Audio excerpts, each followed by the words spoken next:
What's up? This is the Review Space, and welcome to the 5 reasons why fighting games died out. Alright, so, number 1. Decline in sales. The early 90s saw the rise of fighting games, thanks to a couple of popular arcade hits called Street Fighter II from Japan and Mortal Kombat from the United States.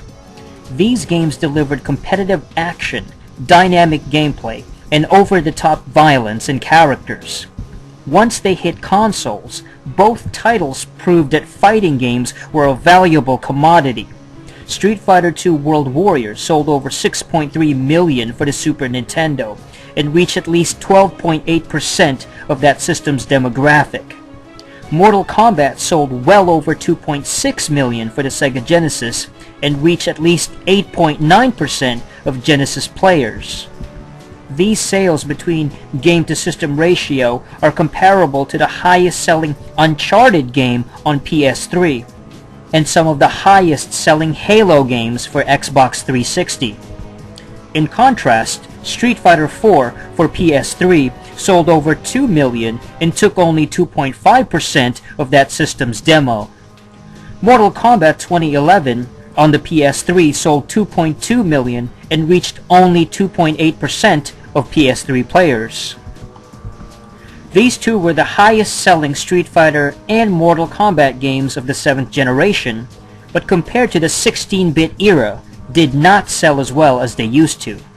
Most of the best-selling individual games from popular fighting franchises reached a peak in sales during the 90s. Games like Tekken 3, Street Fighter II, Mortal Kombat Trilogy, Virtua Fighter 2, and Killer Instinct were the peak sales of their respective brands.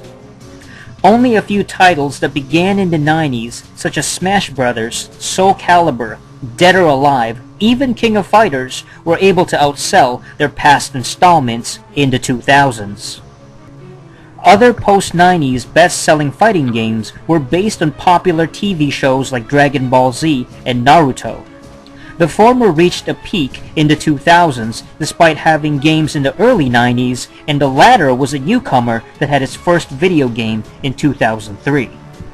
Both series sold well, however mostly attributed to the popularity of anime and not necessarily of the game's quality. So why did fighting games drop so much in sales after the 90s? Number 2. Oversaturation. With so many games pumped out during the decade, there was simply too much supply over demand, and the genre saturated itself. After Street Fighter and Mortal Kombat became huge drawing power in arcades and consoles during the early 90s, this prompted every publisher to cash in and release their own fighting games. Eternal Champions was made for the Genesis, with major Mortal Kombat influences, while Fighter's History was released on Super Nintendo as a direct Street Fighter II ripoff. Companies like SNK are notorious for aping off Capcom's success, releasing multiple Street Fighter wannabes throughout the 90s, such as Fatal Fury, Art of Fighting, Samurai Showdown, World Heroes, and King of Fighters. In fact, SNK released King of Fighters every year since 1994, and as a 2D fighting game would continue for 10 years straight.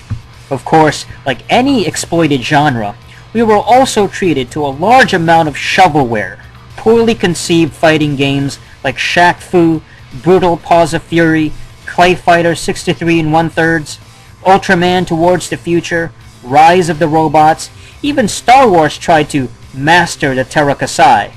Even the initial innovators Capcom and Midway kept releasing Street Fighter and Mortal Kombat sequels every year throughout the 90s. Capcom was especially notorious for putting out 5 versions of Street Fighter II every year until they moved to the 3-part Alpha series, then releasing 3 versions of Street Fighter III. Releasing a huge schlock of games doesn't necessarily mean people are asking for it. There's more to it than just having an overabundance of fighting games, though.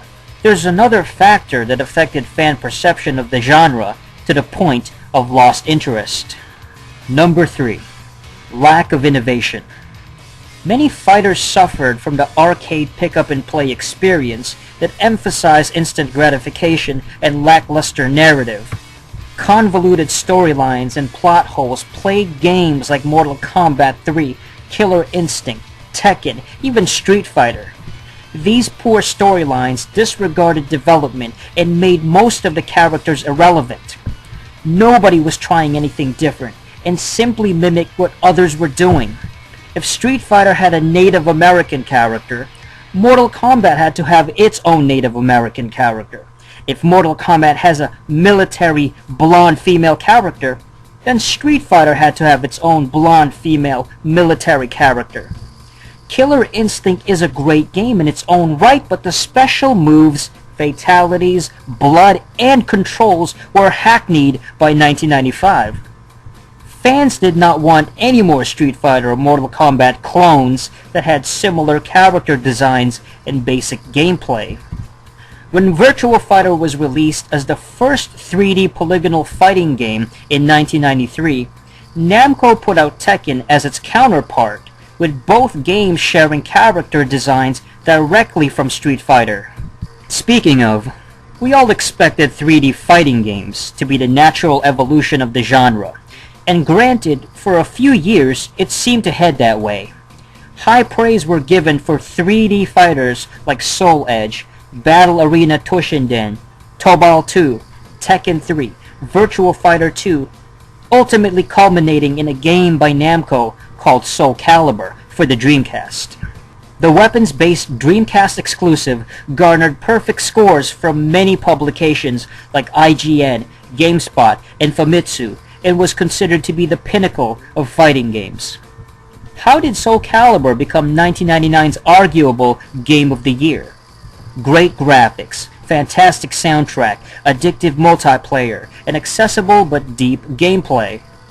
It was near perfection, but due to the Dreamcast's lack of popularity, the game only sold around 340,000 units.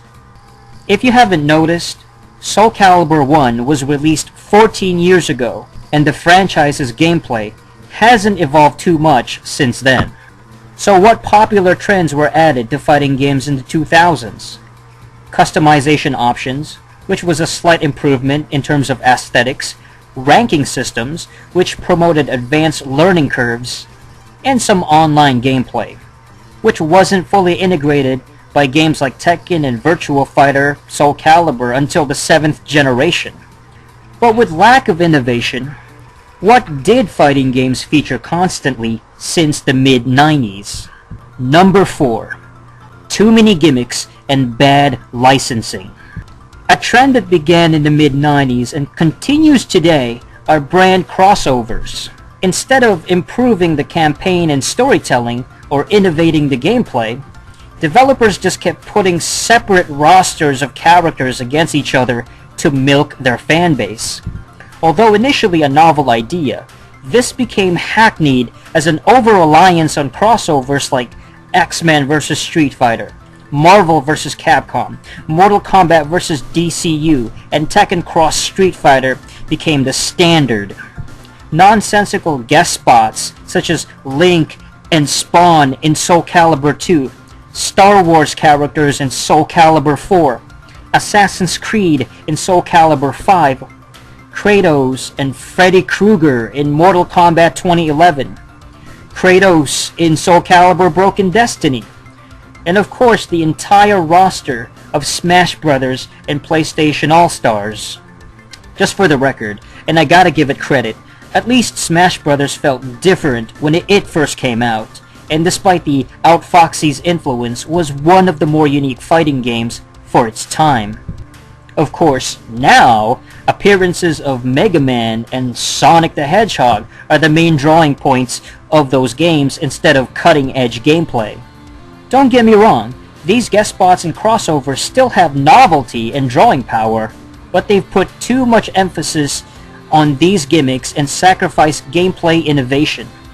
As far as bad licensing, in the mid-90s, horrible live-action movies were based on Street Fighter and Mortal Kombat, which further killed their reputation.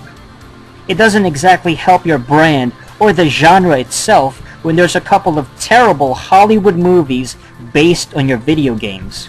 And still to this day, they release poorly conceived live-action movies based on fighting games like Tekken the movie, Dead or Alive, The King of Fighters, and Legend of Chun-Li. What a fucking embarrassment. And of course, what comes along with the decline of a genre? Number 5. Rise and overtaking of other genres. While companies like Namco and Sega neglected to utilize online multiplayer for years, games like Halo, Star Wars Battlefront, Gears of War, Battlefield, and Call of Duty embraced it. During the 6th generation, PS2 was the most popular system but did not have strong online compared to Xbox Live. In the early mid-2000s, only a handful of games such as Dead or Alive and Mortal Kombat integrated online gameplay. Various problems including regional issues, connectivity, and lag difficulties plagued franchises for years, and lag still affects games today. You literally had an entire console generation neglect online gameplay for certain fighting games, contributing to the genre's downfall. In turn, other avenues like first-person shooters, MMORPGs, they took over as popular multiplayer games. Titles like World of Warcraft, MapleStory, League of Legends, RuneScape, and Guild Wars helped its genre and emphasized online gaming. Even smaller games such as Geometry Wars, Trials HD, and Flower promoted online access as popular downloads via Xbox Live and PSN. The early mid-2000s also began the rise of open-world video games. Grand Theft Auto became huge and sold millions. GTA and many of its clones influenced an entire generation of gamers, and the fighting genre kept fading away. The advent of iPhones and touchpads further neglected to feature traditional one-on-one fighting games, while Nintendo Wii, the best-selling system of the 7th generation, does not feature any major fighting games aside from Smash Bros., a Nintendo exclusive. Kids were no longer playing fighting games. They were playing first-person shooters, MMORPGs, third-person shooters and action-adventures, casual games, and open-world sandbox games. Nobody cares about fighting games anymore, besides people such as myself, a dying breed of gamers that grew up in the 90s. We enjoyed fighting games because they were fun, action-packed, fast-paced gameplay, and tons of characters to use. Now, every fucking release is a shitty shooter, or a terrible open-world game like GTA 5, nothing but products of overhyped machines to feed these insatiable fat sacks of crap and idiots that think a boring bland piece of shit like Skyrim is a good game. Fighting games are dead. Modern gaming sucks, and these stupid kids today will never understand how good fighting games used to be.